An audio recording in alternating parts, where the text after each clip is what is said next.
Halo para mager, jumpa lagi dengan channel Strong Story dengan ditemani sebat dan segelas kopi hitam. Kali ini saya akan menceritakan sebuah film yang mampu meningkatkan imun dan semangat, martabat dan derajat kita semua. Film ini bercerita tentang seorang psikopat yang salah pilih lawan, yang mana si psikopat ini berusaha membunuh bos gangster ternama, terlatih, tampan dan bersahaja.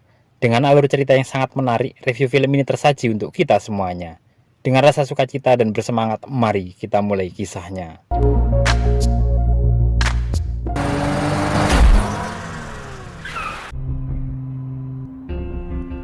Kisah diawali di suatu malam seorang psikopat pembunuh berantai yang bernama Kyung Ho sedang meluapkan semangatnya dengan membunuh seorang pengendara mobil. Alur pembunuhan ini diawali dengan menabrakkan mobil yang ada di depannya di jalan sepi, kemudian setelah pengemudi turun, maka Kyung Ho melancarkan aksinya dengan menghunjamkan senjata tajamnya hingga korbannya tewas. Di suatu pagi, dua orang polisi yang diperintahkan untuk cek ke TKP pembunuhan sedang terjebak macet. Di tengah perjalanan, salah satu polisi yang cukup energik yaitu Kim mendatangi arena perjudian dingdong dan berusaha mengacaukan tempat itu, yang mana bos geng dari tempat judi ini sudah menyuap atasan Kim.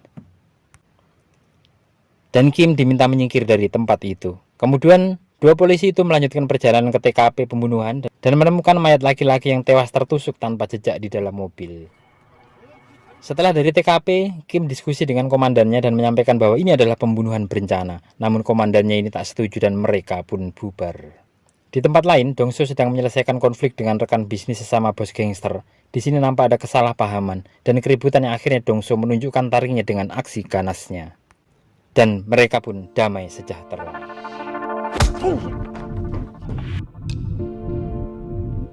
Di malam gelap dan hujan deras, setelah acara pertemuan itu, Dongso kembali pulang dengan menyetir sendiri. Dan tiba-tiba di tengah jalan, dia ditabrak oleh seorang yang tak dikenal. Kemudian Dongso turun untuk cek mobilnya. Sebenarnya Dongso tidak mau memperpanjang masalah ini, karena terlihat Dongso adalah orang yang sangat-sangat baik hati. Akan tetapi si psikopat gila ini belum tahu siapa lawannya.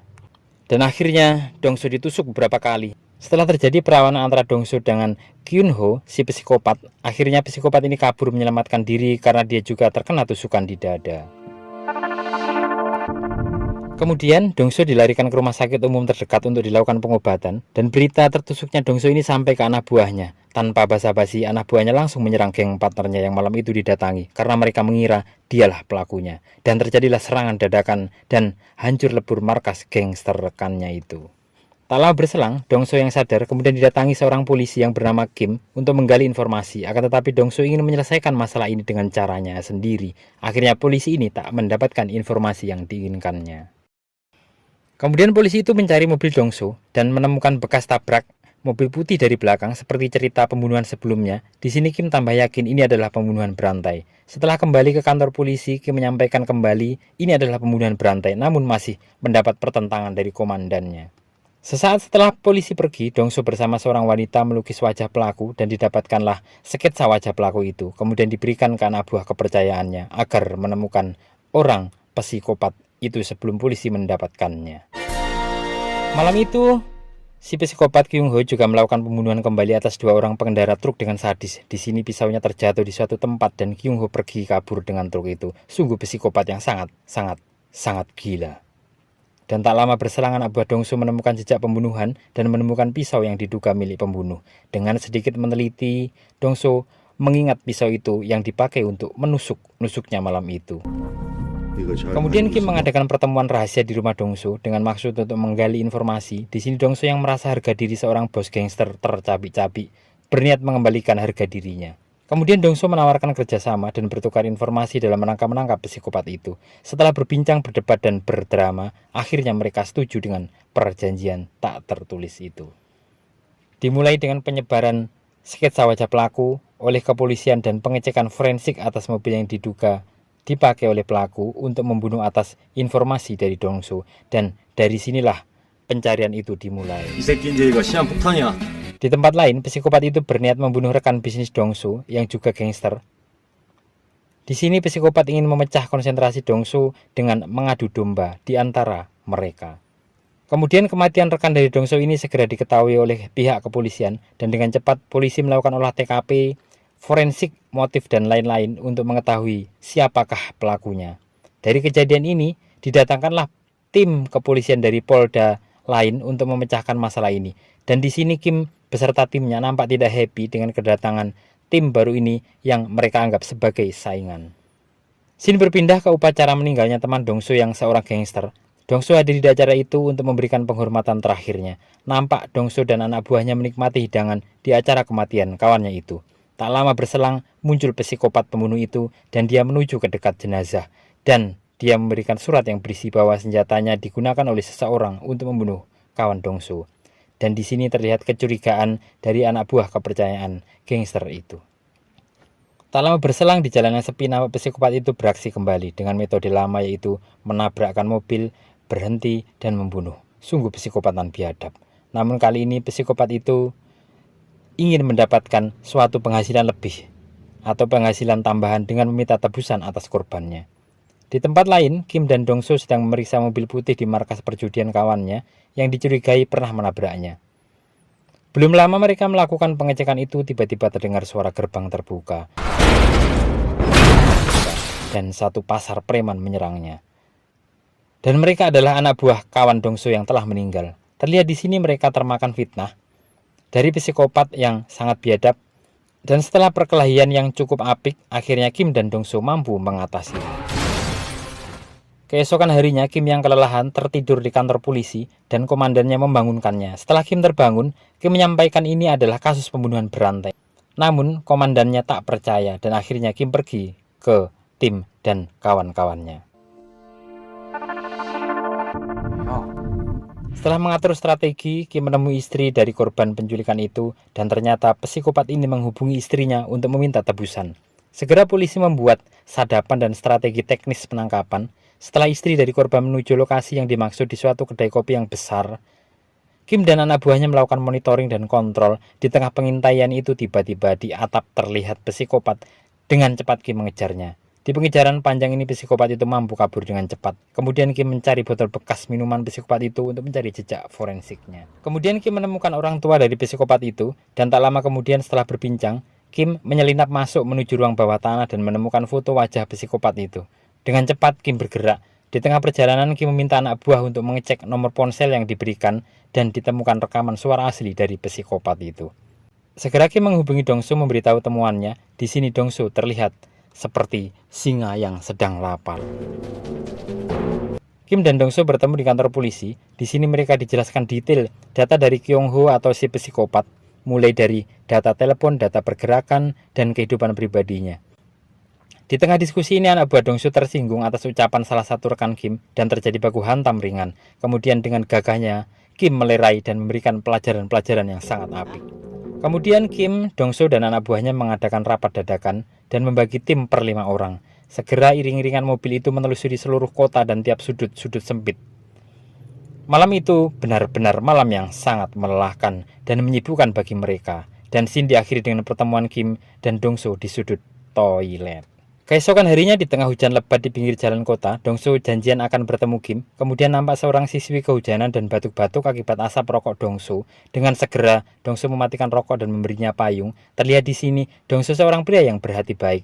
Dan tak lama berselang Kim datang dan mereka pergi ke suatu kafe untuk menyemangati anak buah, ngopi, rokokan dan menghibur diri, buang penat karena telah kerja keras. Di tengah keasikan mereka, tiba-tiba konsentrasi Dongsu teralihkan pada berita TV atas meninggalnya gadis sekolah. Setelah melihat payung di area meninggalnya gadis itu, dengan secepat kilat Dongsu bergerak menuju rute bus yang ditumpangi siswi itu bersama seluruh anak buah dan para polisi. Kemudian di suatu ruas jalan nampak semua anak buah polisi, Kim, dan Dongsu berjaga dengan mode pengintaian. Setelah beberapa saat mengintai, muncullah kendaraan putih dan ternyata dialah psikopat itu. Layaknya Fast and Furious, mereka mengejar habis psikopat itu. Adegan tabrakan serempetan pun terjadi. Pengejaran ini berakhir di suatu persimpangan dan akhirnya